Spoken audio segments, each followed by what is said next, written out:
C'est l'un des nombreux paradoxes de notre 21e siècle, et pas le moindre. D'un côté, on n'a jamais eu autant de moyens de communication interpersonnelle. Et pourtant, dans toute l'histoire humaine, on n'a jamais connu autant de problèmes d'isolement et de solitude.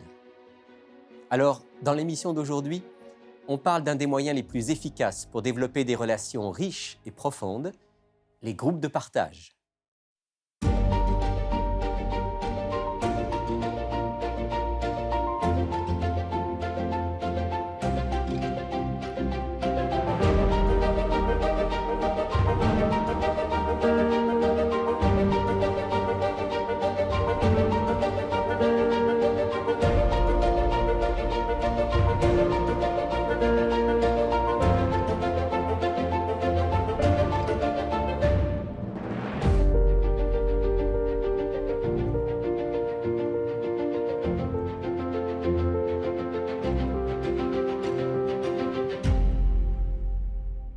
Bonjour à tous et bienvenue dans Il est écrit. Aujourd'hui, on parle d'un sujet qui me passionne. On va parler des relations, on va parler de la communication, on va parler du partage et particulièrement des groupes de partage. Pour le faire, je retrouve deux amis. Patrick, bonjour Patrick. Bonjour Rémi. Et Alberto, bonjour Alberto. Bonjour. Alors, on va parler de communication, de partage aujourd'hui, mais peut-être plus que jamais, notre monde a besoin de cette relation proche les uns avec les autres, parce que probablement plus que jamais, on parle aussi de solitude et d'isolement. Voilà. Ça fait penser, par exemple, aux statistiques Canada qui ont été lancées en 2021 concernant justement la solitude. Et l'étude montrait que les jeunes sont très affectés. Donc, entre 15 et 24 ans, vivent aux alentours de 24 sont affectés. Soit dit en passant, la province de Québec est une des provinces la plus affectée par ce sentiment de solitude. Et l'étude aussi montrait que les femmes étaient beaucoup plus touchées que les hommes à ce sujet. Alors, le sentiment de solitude. Oui. Alors, oui. on fait la distinction entre le fait d'être seul ou de vivre seul, par exemple, et le fait de se sentir seul. Parce qu'on peut... Bon, il y a quand même beaucoup de gens qui vivent seuls, c'est une partie importante de la population, mais on peut même être dans un cercle familial ou avec d'autres personnes et puis se sentir seul. Voilà. Et je pense que c'est très grave. C'est une problématique actuelle parce qu'on peut échanger avec d'autres personnes et cependant, à la fin de la conversation ou juste après, on a ce sentiment de nous sommes seuls dans ce monde. Et puis Patrick, c'était quand même un paradoxe parce qu'on dit qu'on est à l'ère de la communication. Jamais autant qu'aujourd'hui, on a communiqué, je mets communiqué entre guillemets, mais visiblement, ça ne comble pas le besoin relationnel. On est à l'ère des écrans, on est à l'ère de l'hyperconnectivité, mais en même temps, à travers l'hyperconnectivité, on peut se poser des questions sur la profondeur des relations humaines à travers les écrans. Donc, on peut prendre l'exemple de s'envoyer un texto versus de se parler sur un mobile ou De parler face à face. d'être face à face et on a des strates de communication. Évidemment, le présentiel est à mettre en valeur vis-à-vis le virtuel. Et du virtuel, on en a eu énormément durant la pandémie. Et depuis cette période-là, absolument. Si on fait le passage maintenant au monde religieux chrétien, puisqu'on est dans Il est écrit, dans le monde chrétien, on connaît aussi ça. Alors, on a aussi fait ce passage vers le virtuel, beaucoup. Et puis, on peut même être dans une église et se sentir seul. Ou alors, on peut choisir, comme énormément de chrétiens, de dire, moi, je vis ma relation avec Dieu, mais c'est juste entre lui et moi. Je vis ça chez moi, je n'ai pas besoin de contact avec qui que ce soit. Ça, c'est quelque chose qu'on entend de plus en plus. Je ne sais pas si vous l'entendez aussi, mais en tout cas, moi, je l'entends souvent. C'est une pensée qui vient, je pense, qui est le résultat souvent de ce que l'on vit probablement dans de nombreuses églises, où est-ce que, un endroit où est-ce qu'on devrait retrouver l'amour de Dieu, où est-ce qu'on devrait retrouver une certaine paix. Souvent, ce n'est pas le cas. Et beaucoup de personnes se retrouvent à penser de se dire, bon, je vais marcher tout seul. Ma vie chrétienne, c'est moi et Dieu, et puis les autres, je les mets de côté. Et ça, c'est malheureux, parce que justement, Dieu est un Dieu de relation. On pourrait commencer par là. Dieu est un Dieu qui se communique avec ses créatures. En lui-même, hein, Jésus qui a une relation avec le Père, le Saint-Esprit qui a une relation avec Jésus et le Père. Dieu est un Dieu de relation, justement. Et vivre, penser qu'on va vivre et développer sa foi tout seul, c'est plutôt illusoire, Patrick? Il y a des enjeux qui se présentent, il y a des questions qui se posent. En fait, j'ai le goût de me rabattre sur mon expérience personnelle. J'ai déjà voulu cesser de fréquenter une église, une communauté religieuse, sans pour autant vouloir mettre de côté ma foi et ma relation avec Dieu. Et la raison qui m'amenait à vouloir quitter l'Église en tant que telle, c'était parce qu'il y avait certaines personnes à l'intérieur de l'Église avec qui j'avais des malentendus, où il y avait eu des confrontations et des relations difficiles. Mais en fait, avec du recul et alors qu'on progresse dans notre relation avec Dieu, on réalise que c'est justement dans un contexte d'imperfection en relation avec les autres qui, eux aussi, grandissent dans leur compréhension de Dieu, qu'on développe le caractère chrétien et les valeurs que Christ désire que nous puissions porter en nous. La patience, l'ouverture, la tolérance. Et c'est beaucoup plus facile, dans certains cas, de s'isoler pour ne pas être confronté avec... Avec des gens qui pensent un peu différemment, avec des gens qui ont une personnalité différente, et avec notre besoin aussi de grandir. Et ça peut aller plus loin, ça peut même de l'isolement face à une diversité culturelle aussi, ou une diversité générationnelle.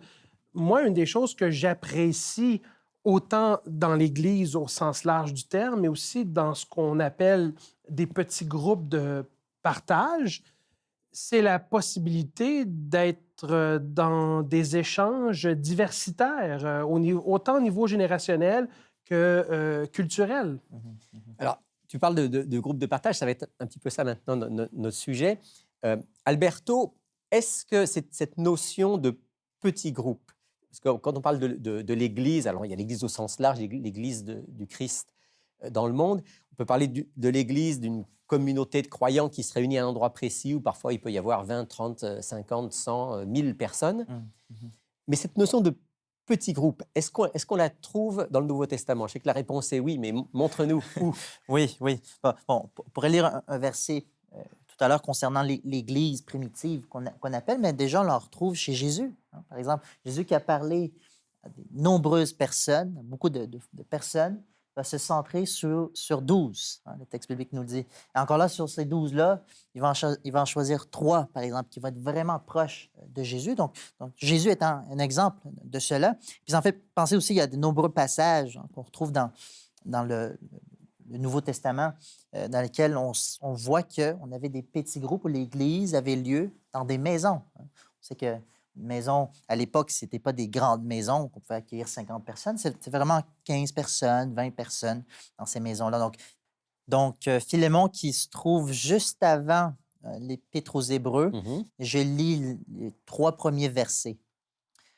Paul, prisonnier à Jésus-Christ, le frère Timothée, à Philémon, notre bien-aimé et notre compagnon d'œuvre, à la sœur Aphia, à Archippe, notre compagnon de combat, et à l'Église qui est dans ta maison. Que la grâce et la paix vous soient données de la part de Dieu notre Père et du Seigneur Jésus-Christ. Donc là, il est bien mention de l'Église qui est dans ta maison, c'est donc la maison de Philémon à qui Paul écrit. Donc, voilà. Les églises se réunissaient souvent dans les maisons, ce qui veut dire que c'était finalement des petites églises, des petits groupes, des groupes familiaux. Voilà.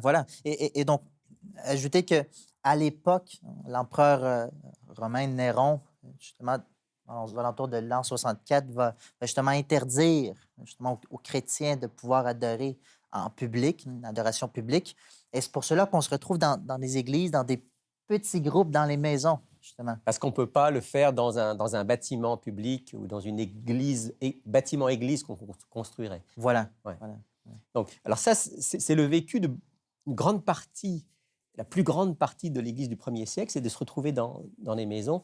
Qu'est-ce qu'ils vivaient? Est-ce qu'on sait ce qu'ils vivaient dans ces rencontres de maisons? Oui, on le sait. Puis, justement, un passage dans le livre des Actes, chapitre Alors, on va aller 2. dans le livre des Actes, oui. Oui. Chapitre 2. Puis on a une description, une belle description de qu'est-ce qu'eux, ils vivaient justement dans les maisons. Donc, on pourrait lire à partir du verset 42 jusqu'au Acte verset... 2, 42. Oui, puis jusqu'au verset 47, Oui. par exemple. Ils persévéraient dans l'enseignement des apôtres, dans la communion fraternelle, dans la fraction du pain et dans les prières. La crainte s'emparait de chacun et il se faisait beaucoup de prodiges et de miracles par les apôtres. Tous ceux qui croyaient étaient dans le même lieu, ils avaient tout en commun. Ils vendaient leurs propriétés et leurs biens et ils partageaient leurs produits entre tous, selon les besoins de chacun. Ils étaient chaque jour tous ensemble, assidus au temple. Ils rompaient les pains dans les maisons et prenaient leur nourriture avec joie et simplicité de cœur, louant Dieu et trouvant grâce auprès de tout le peuple. Le Seigneur ajoutait chaque jour à l'Église ceux qui étaient sauvés. Il y aurait énormément à dire là, sur ce passage qui est extrêmement riche. Mais ce qu'on sent, c'est que c'est cette dimension, peut-être le mot qui caractériserait le passage, communion, hein, Voilà. en commun. Ils étaient vraiment ensemble, ils vivaient quelque chose de fort ensemble. Voilà, voilà. Et le texte dit chaque jour. Il y avait une communion, une relation qui se vivait à tous les jours. Alors, à l'époque, c'était tous les jours, probablement parce que d'abord, ils vivaient proches les uns des autres, puis c'est juste après la mort, la résurrection et l'ascension du Christ. Donc, il y a une ferveur toute particulière. Je ne sais pas si aujourd'hui, on pourrait se retrouver dans des groupes de maisons tous les jours, mais il y a quand même cette idée que régulièrement, on veut se retrouver pour partager, vivre, partager la parole, prier. La louange aussi. La louange et même manger ensemble. Hein, Voilà. c'est mentionné. Avec joie et simplicité du cœur. À l'intérieur de ce concept de petit groupe de partage, il y a un élément fondamental qui est important pour le chrétien. Évidemment, on a les points de repère qui sont très importants, la question de la prière, la question de l'étude de la Bible, la question même de partager un repas les uns avec les autres pour tisser des liens d'amitié beaucoup plus familiers. Mais on nous dit qui se ressemble, s'assemble. Donc, d'avoir un point commun dans la foi et d'être capable d'obtenir du soutien dans son cheminement en tant que chrétien. Pour moi, du moins de mon expérience personnelle, c'est quelque chose qui fut très important et même d'une grande aide de savoir que régulièrement, je pouvais me retrouver dans un contexte de petits groupes de partage, d'échanger avec d'autres sur mes inquiétudes, mes craintes, mon manque de foi, mes difficultés spirituelles, et de recevoir en échange de l'écoute empathique, du soutien moral, une manifestation de compassion.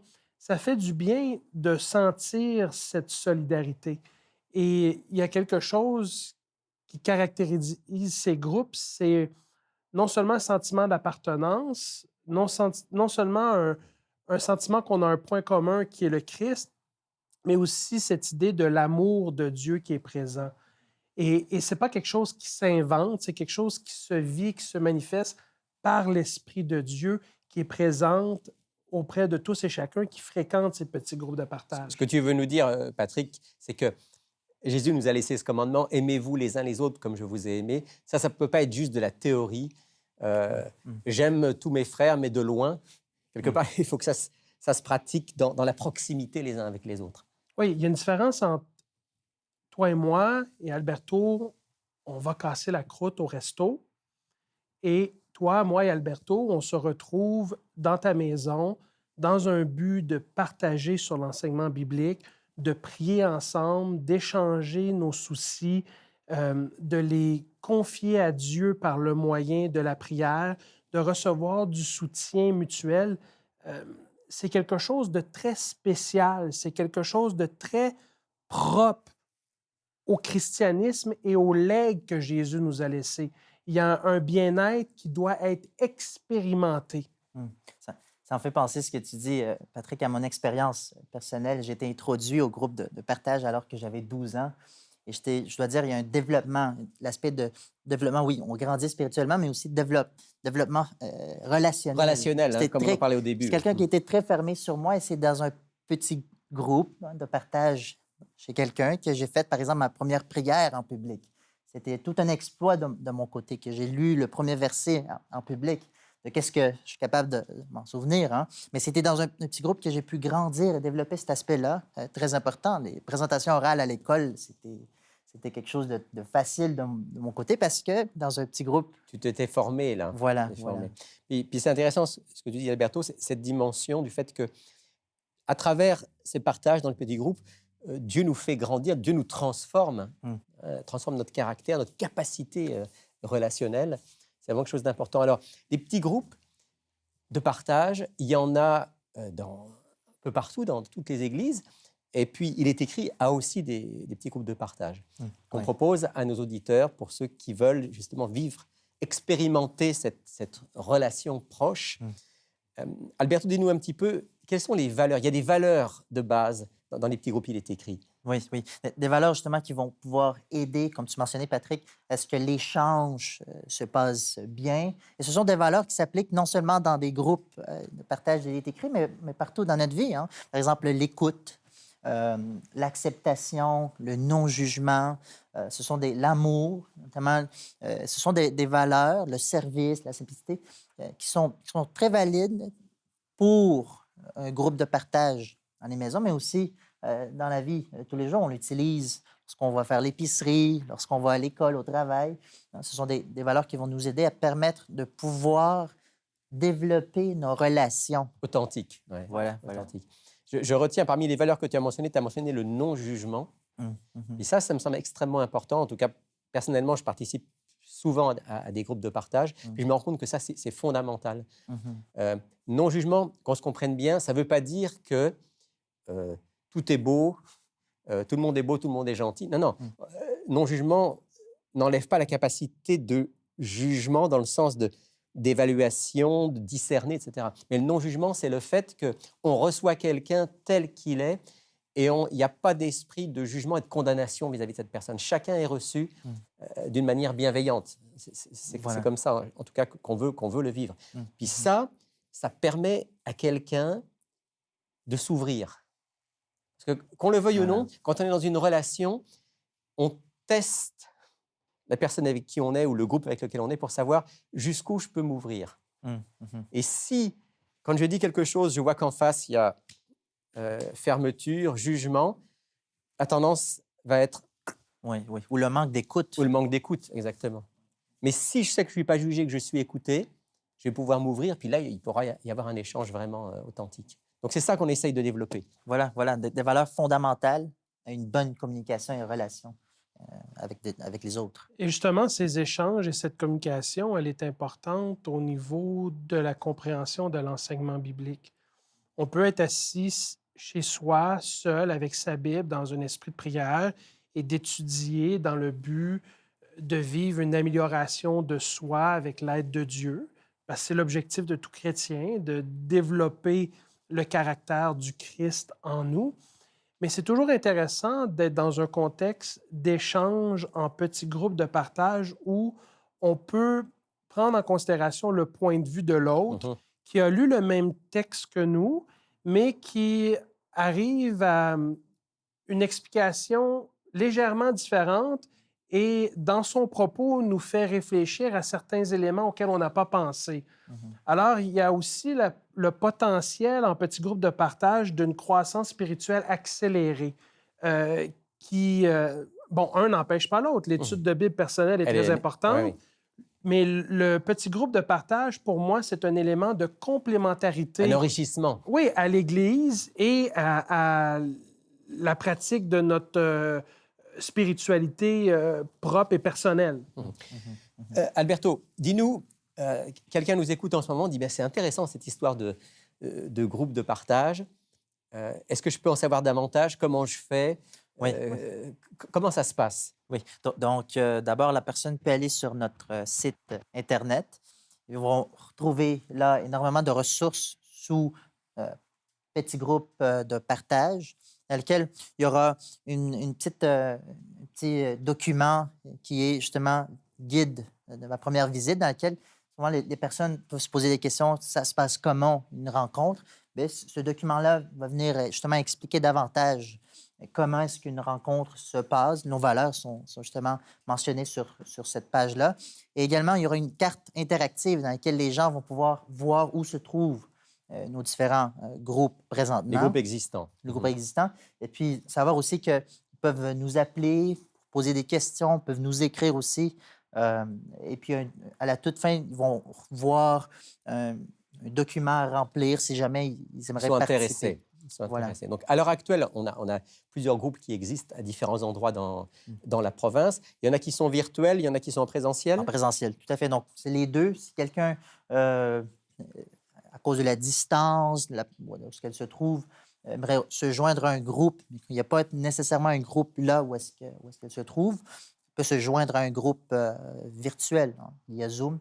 Et notamment, ce qui serait plus important, c'est le présentiel, qu'on puisse échanger, hein, avec Moi, Rémi, avec l'autre. j'aimerais faire appel à nos auditeurs d'aller sur le site web www.ilestécrit.tv, d'aller faire une courte lecture sur les groupes de partage et de choisir d'en faire l'expérience. Donc, j'aimerais encourager nos auditeurs, auditrices à faire le pas vers l'essai des groupes de partage. En fait, ils n'ont rien à perdre, ils ont tout à gagner. Il n'y a pas d'obligation, on est dans l'ouverture, dans l'accueil. Et j'en ai moi-même fait l'expérience à différents niveaux de ces groupes de partage dans mon cheminement chrétien et j'en retire que des bienfaits. Avec du recul, je pense que c'est un outil dans notre coffre à outils en tant que chrétien qui nous permet de cheminer davantage avec le Christ en compagnie de ceux et celles qui recherchent en quelque part la même chose que nous, de se rapprocher de Dieu. Et donc, on va créer aussi des relations très fortes, très proches. Pas toujours facile, hein, c'est comme dans les familles, mais très proches. Oui. Très proches. Je partage avec vous une auditrice, en fait, tout récemment, qui nous a contactés ayant ce désir de joindre un groupe, partage, et puis parlant avec elle, elle me disait, je vais juste écouter qu'est-ce qui sera dit. Je dis, il n'y a pas de problème. On se dit bonjour au début et puis au revoir à la toute fin. Il n'y a pas de problème, vous n'êtes pas obligé de partager. Et après 2, 3 rencontres, elle nous dit, arrêtez-moi parce que j'ai un bonheur, une joie lorsque je suis avec vous. Elle n'arrête pas d'intervenir, de partager ses expériences.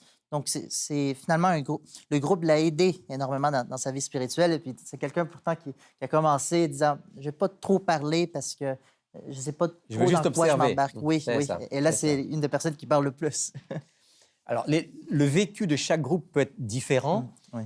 Tous les groupes ne sont pas absolument identiques dans la manière de fonctionner, mais il y a une chose, comme ce sont des groupes, il est écrit, au moins dans chacun des groupes, on ouvre ce livre. Oui. Hein. On apprend à mieux le connaître, on l'étudie, on partage, comme tu disais, Patrick, ce qu'on découvre, ce qu'on comprend du texte. Puis ça, c'est un réel enrichissement.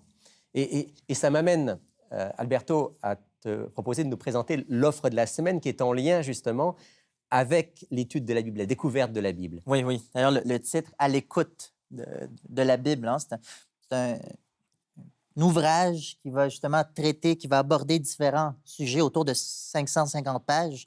Et je vais juste mentionner quels sont les sujets qui sont mentionnés, juste quelques-uns. Il y en a beaucoup, tu ne pourras pas tous les citer, mais quelques-uns. Oui, je pense que je vais aller par section. Ouais, vas-y. Par exemple, comment étudier la Bible, la comprendre, le péché, donc ses origines, les conséquences, comment aller à Jésus, le Saint-Esprit, la loi et l'Évangile, la prière, le culte. Donc, il y a énormément de sujets. Et ce qui est important, c'est qu'il y a une question et la réponse Biblique. Ouais, ça, c'est quelque chose de très important. Dans ce livre, il y a une section, par exemple, prophétique, hein, Tout à fait. les grandes prophéties de la Bible. Oui. Je sais que certains auditeurs sont très intéressés. Il y a la dimension de la vie familiale Oui, qui est mentionnée. Vraiment, c'est très large. Voilà, voilà. Et encore là, je mentionne, ce qui est très important, c'est savoir que c'est la Bible qui répond justement à nos questions, que ce soit concernant la famille, prophétie, prière, la lecture de la Bible, toutes sortes de sujets qui sont abordés dans cet ouvrage. C'est un livre que je possède. C'est un livre que je regarde régulièrement parce qu'effectivement, c'est sous forme de questions-réponses. C'est très utile. Encore une fois, j'aimerais encourager nos auditeurs et auditrices à se procurer ce livre à l'écoute de la Bible. C'est un livre qui permet une grande complémentarité avec le texte fondateur de la Bible en tant que tel, parce que dans la façon dont il est composé, c'est facile de rechercher par section, par thématique. Et on peut retrouver les textes bibliques qui sont pertinents par rapport à nos questions. Oui, oui. Alors, dis-nous simplement combien il coûte. Oui, oui. Donc, pour 22 plus frais de port, les gens vont pouvoir avoir accès à cette perle. 22 plus les frais de port. Oui. Honnêtement, ça vaut la peine pour un ouvrage de cette valeur. Oui, tout à fait. Alors, merci à tous les deux pour ce moment de partage et on se retrouve un de ces jours dans un groupe de partage. Alors, j'aimerais simplement vous inviter, vous aussi, pourquoi pas, comme on l'a proposé dans cette émission, découvrir les groupes de partage ou profiter de notre offre de la semaine. Voici comment le faire. Pour effectuer votre commande, écrivez-nous à Il est écrit, casier postal 99, succursale Rosemont, Montréal, Québec, H1X3B6. Vous pouvez également passer votre commande sur le web à ilestécrit.tv ou par téléphone au 514-729-3515 dans la région de Montréal et sans frais au 1-866-729-3515 pour l'extérieur de Montréal. Le Centre Il est écrit, c'est aussi des groupes de partage, de prière et de soutien, des séminaires sur la Bible, la santé, la famille et beaucoup plus. Alors rendez-vous au 4505 boulevard Rosemont ou au www.cieemontréal.org. Pour connaître nos lieux de rencontre dans la province du Québec et ailleurs au Canada, appelez-nous au 1-866-729-3515 ou visitez le www.sdaqc.org/église au pluriel.